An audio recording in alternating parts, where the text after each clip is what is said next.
नमस्कार मित्रांनो, स्वागत आहे तुमचं ओळख आपल्या महाराष्ट्राची या यूट्यूब चॅनलवर. मित्रांनो, महाराष्ट्राची भूमी ही संतांची भूमी म्हणून ओळखली जाते. या काळ्या मातीत अशा अनेक विभूतींनी जन्म घेतला, ज्यांनी केवळ अध्यात्माचाच नाही तर समाज प्रबोधनाचाही पाया रचला. आणि याच भक्ती आणि ज्ञानाच्या शिखरावर विराजमान असलेले एक दैदिप्यमान नाव म्हणजे जगद्गुरू संत तुकाराम महाराज. अणुरेणिया थोकडा तुका आकाशा एवढा या ओळींप्रमाणेच तुकोबारायांचे व्यक्तिमत्व होतं. त्यांचा जन्म पुण्याजवळील देहू या छोट्याशा गावात झाला. 1608 मध्ये वसंत पंचमीला, माघ शुद्ध पंचमीला त्यांचा जन्म झाला. त्यांच्या घराण्यात पंढरीच्या वारीची परंपरा होती. त्यांचे वडील बोल्होबा आणि आई कनकाई हे अत्यंत विठ्ठल भक्त होते. मोरे घराणे हे देहूचे महाजन म्हणजे सावकार आणि शेतकरी होते. घरात संपन्नता होती, शेतीवाडी होती आणि गावात मोठी प्रतिष्ठा होती. तुकाराम महाराज मराठा कुणबी समाजाचे. त्यांचे घराणे मोरे आणि आडनाव अंबिले आहे. त्यांच्या घराण्यातील विश्वंभर बुवा हे मूळ पुरुष महान विठ्ठलभक्त होते. लहानपणापासूनच तुकारामांवर या भक्तिमय वातावरणाचा खोलवर परिणाम झाला होता. समगड्यांसोबत खेळतानाही त्यांच्या मुखात विठुरायाचे नाव असायचे. बालपण अतिशय सुखात गेले, पण नियतीच्या मनात काही वेगळेच होते. तुकारामांना लौकिक जीवनापेक्षा पारमार्थिक जीवनाकडे खेचून घेण्याची तयारी नियतीने सुरू केली होती. त्यांना सावजी हा मोठा भाऊ व कान्होबा धाकटा भाऊ होता. मोठा भाऊ सावजी विरक्त वृत्तीचा होता.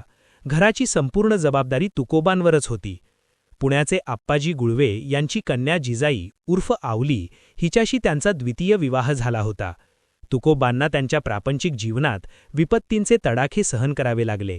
अनेक प्रापंचिक दुःखे भोगावी लागली. ते 17-18 वर्षांचे असताना त्यांचे आईवडील मरण पावले. मोठा भाऊ विरक्तीमुळे तीर्थाटनाला निघून गेला. भयंकर दुष्काळाचा त्यांना सामना करावा लागला.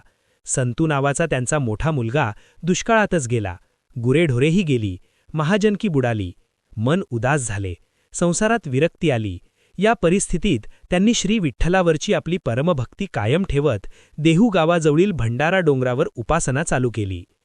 महाराष्ट्रातील वारकरी संप्रदायामध्ये संत तुकाराम महाराजांचे स्थान अतिशय महत्त्वाचे आहे. त्यांच्या अभंगांनी केवळ भक्तीच नव्हे तर समाजाला योग्य मार्गदर्शन दिले. त्यांच्या ओव्या आणि अभंग आजही लाखो लोकांच्या मनाला स्पर्श करतात.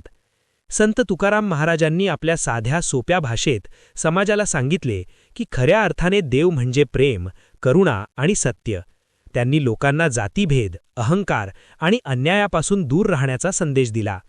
त्यांच्या अभंगांमध्ये जीवनाचे तत्त्वज्ञान, समाज सुधारणा आणि विठ्ठल भक्तीचा अद्भुत संगम दिसतो. आजही पंढरपूरच्या वारीमध्ये लाखो वारकरी ज्ञानोबा तुकोबाचा जयघोष करत चालतात. ही परंपरा शेकडो वर्षांपासून अखंड चालू आहे. आता आपण त्यांच्या जीवनातील काही महत्त्वाच्या घडामोडी बघू. वयाच्या अवघ्या 17व्या-18व्या वर्षी त्यांच्या आयुष्याला एक भयानक कलाटणी मिळाली. 1630 ते 1632 या काळात महाराष्ट्रात भीषण दुष्काळ पडला. याला दुर्गाडीचा दुष्काळ असेही म्हणतात. अन्नान्न दशा झाली. गुरेढोरे तडफडून मेली. याच भयंकर काळात तुकाराम महाराजांनी आपले आईवडील गमावले. मोठा भाऊ सावजी याने विरक्त होऊन घर सोडले. दुष्काळाच्या या संकटात त्यांची पहिली पत्नी रखुमाबाई आणि एकुलका एक मुलगा संतू हे अन्न पाण्याविना तडफडून मृत्युमुखी पडले. व्यवहारात मोठे नुकसान झाले. सावकारी बुडाली. एकापाठोपाठ एक कोसळलेल्या या संकटांनी तुकोबारायांना आतून हादरवून सोडले. पण या दुःखाने त्यांना नैराश्यात न ढकलता खऱ्या वैराग्याकडे नेले. हे जग क्षणभंगूर आहे. इथले नातेवाईक, संपत्ती सर्व नाशवंत आहे याची त्यांना जाणीव झाली. तुकारामांचा सावकारीचा परंपरागत व्यवसाय होता, परंतु दुष्काळ पडला असता त्यांनी सर्व कुळांना त्यांच्या सावकारीच्या पाशातून मुक्त केले. जमिनीची गहाणवटीची कागदपत्रे इंद्रायणी नदीत टाकून दिली. आपल्या वाट्याला आलेली जी काही कर्जाची कागदपत्रे म्हणजे खते होती ती त्यांनी इंद्रायणीच्या डोहात बुडवली आणि कर्जदारांना कर्जातून मुक्त केले. या कृतीतून त्यांनी भौतिक संपत्तीवरील मोह कायमचा सोडून दिला. घरदाराचा त्याग करून ते देहूजवळील भामणनाथ, भंडारा आणि घोरवडेश्वर या डोंगरांवर जाऊन एकांतात विठ्ठलाचे नामस्मरण करू लागले. वृक्षवल्ली आम्हा सोयरी वनचारे ही भावना त्यांच्या मनात याच काळात रुजली. पहिली बायको गेल्यानंतर त्यांनी पुण्यातील आप्पाजी गुळवे यांची कन्या नवलाई उर्फ जिजाऊ हिच्याबरोबर त्यांनी दुसरा विवाह केला. संत तुकाराम महाराज भंडारा डोंगरावर आत्मचिंतनासाठी 13 दिवस बसले.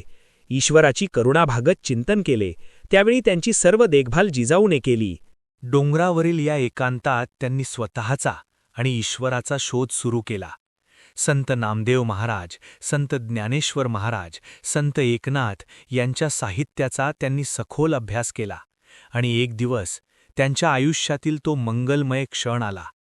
असे मानले जाते की माघ शुद्ध दशमीच्या दिवशी त्यांना बाबाजी चैतन्य या थोर संतांचा दृष्टांत झाला.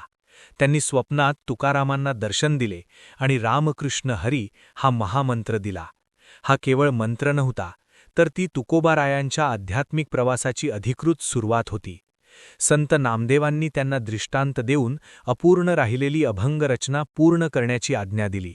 आणि मग तुकोबारायांच्या मुखातून अभंगांची अखंड गंगा वाहू लागली. सुदुंबरे गावातील त्यांचा बालपणीचा मित्र संताजी जगनाडे यांनी तुकारामांचे अभंग कागदावर उतरवून घेण्याचे काम केले. त्यांनी कीर्तन करण्याला सुरुवात केली. त्यांचे कीर्तन म्हणजे केवळ देवाचे गोडवे गाणे नव्हते, तर ती एक समाज प्रबोधनाची चळवळ होती. त्यांच्या कीर्तनाला हजारो लोक जमू लागले. जो समाज कर्मकांडाच्या आणि अंधश्रद्धेच्या ओझ्याखाली दबला होता, त्याला तुकारामांच्या साध्या, सोप्या आणि मायबोलीतील शब्दांनी नवा मार्ग दाखवला. तुकाराम महाराज यांची वाढती लोकप्रियता पाहून त्यांना त्यांच्या गावातील काही लोकांनी त्रास देण्यास सुरुवात केली. त्यातील एक व्यक्ती म्हणजे मंबाजी. पण तुकाराम महाराजांनी त्यांना कधीही विरोध केला नाही. तुकाराम महाराजांनी अध्यात्मात गाठलेली उच्चांक बघून मंबाजी त्यांना शरण आले. संत तुकाराम गाथा म्हणजे हिंदूंची गीता आहे. महाराष्ट्राच्या पावनभूमीत गेली 400 वर्ष मुक्तीची ज्ञानगंगा या गाठेच्या रूपाने वाहत आहे. ज्ञानोबा तुकाराम म्हणजे महाराष्ट्राची सांस्कृतिक विद्यापीठे आहेत. त्यांचे साहित्य म्हणजे आध्यात्मिक ज्ञानाचा आधारवड आहे.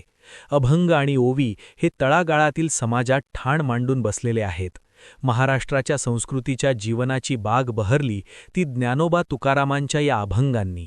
भाषा सरळ आणि सोपी आहे. मुखामध्ये रुळणाऱ्या, कानामध्ये दुंज घालणारे शब्द आहेत. ज्ञानेश्वरानंतर जनार्दन स्वामी, एकनाथ महाराज, नामदेव आणि त्यानंतर संत तुकाराम यांनी भागवत धर्माची पताका सर्वत्र फडकवली. भागवत धर्माचा कळस म्हणजे संत तुकाराम. त्यांनी बहुजन समाजामध्ये पसरलेली धर्मकर्मकांडाची जळमटे आपल्या कीर्तनातून पुसून टाकली. अभंगवाणी महाराष्ट्राच्या दऱ्याखोऱ्यांमध्ये वसली. अभंगवाणीतून सत्य धर्माची शिकवण जगाला संत तुकाराम यांनी दिली. सामाजिक परिवर्तनाची वादळे सर्वत्र पसरले. या वादळाला थोपविण्यासाठी सनातनी धर्ममार्तंडांनी कल्लोळ केला, कट कारस्थाने रचली. अशा अनेक संकटातून नव्हे तर अग्निदिव्यातून जात असताना अभंग सतत गरजत राहिला. जाती धर्माची उतरंड त्यांनी मोडून काढली. गुलामगिरीची चौकट मोडली.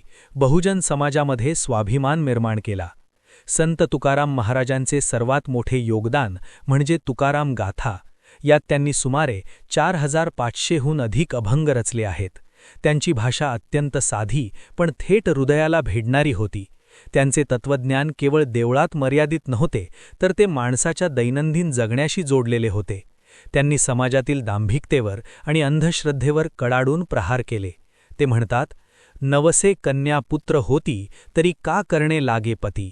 अशा परखड शब्दांत त्यांनी बुवाबाजीवर हल्ला चढवला.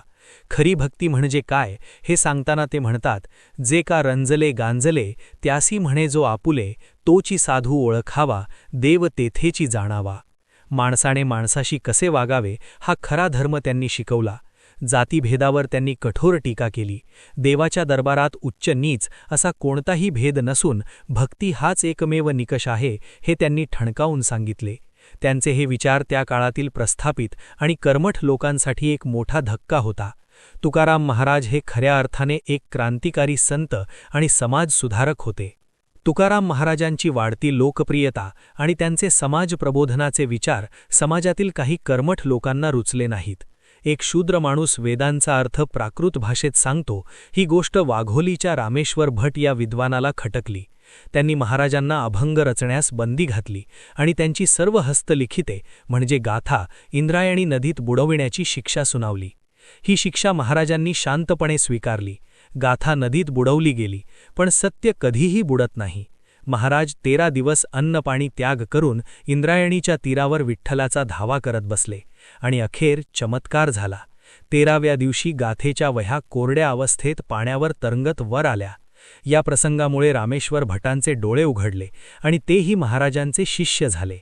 महाराजांच्या कीर्तीची माहिती छत्रपती शिवाजी महाराजांनाही मिळाली होती. महाराज स्वतः तुकोबारायांचे दर्शनासाठी आणि कीर्तनाला उपस्थित राहिले होते.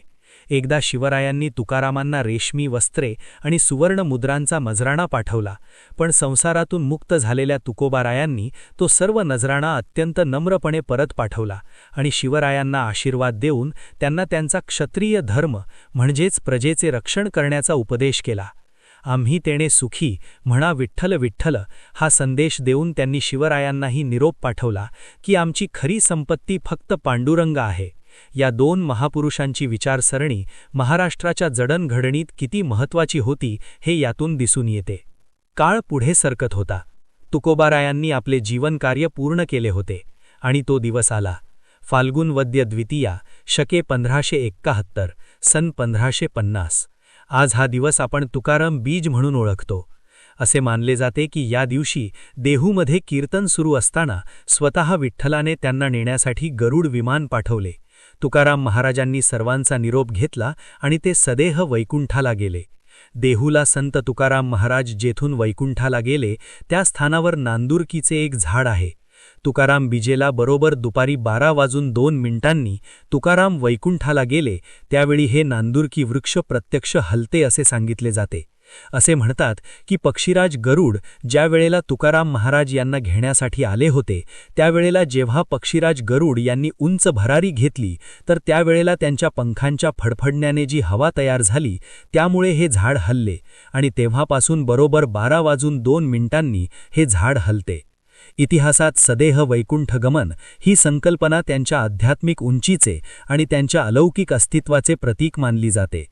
तुकाराम महाराज जरी शरीराने आपल्यातून गेले असले तरी त्यांनी दिलेली तुकाराम गाथा ही महाराष्ट्राचा प्राण आहे. आज 400 वर्षांनंतरही वारीमध्ये लाखो वारकरी ज्ञानबा तुकाराम असा गजर करत पंढरीची वाट चालतात. त्यांचे अभंग आजच्या आधुनिक आणि ताणतणावाच्या जीवनातही आपल्याला जगण्याची नवी दिशा देतात. संत तुकाराम महाराज हे केवळ एक संत नव्हते तर ते महाराष्ट्राचे लोकगुरू, एक महान तत्वज्ञान आणि खऱ्या अर्थाने जगद्गुरू होते. यांच्या या अथांग चरित्रांना आमचे कोटी कोटी प्रणाम. मित्रांनो, आशा करतो की जगद्गुरू संत तुकाराम महाराज यांच्या चरित्रावरील ही व्हिडिओ आपल्याला नक्कीच आवडली असेल. येणाऱ्या व्हिडिओमध्ये मी तुम्हाला संत तुकाराम महाराज यांच्या पवित्र देहू नगरीमधील भेट देण्यासारखी सर्व मंदिरे आणि इतर काही स्थळे यांबद्दल एक डिटेल व्हिडिओ घेऊन येणार आहे. तसेच त्या व्हिडिओमध्ये तुम्हाला यावर्षी झालेल्या शिवजयंती उत्सवाबद्दलही माहिती देणार आहे. तर येणारा व्हिडिओ नक्की बघा. तुम्हाला हा व्हिडिओ आवडला असेल तर व्हिडिओला लाईक करा, चॅनलला सबस्क्राईब करा आणि बेल आयकॉन दाबा जेणेकरून आपल्याला भविष्यातील सर्व व्हिडिओजचे नोटिफिकेशन मिळेल. चला तर मग भेटूया आपल्या पुढील व्हिडिओमध्ये. जय हिंद, जय भारत, जय महाराष्ट्र.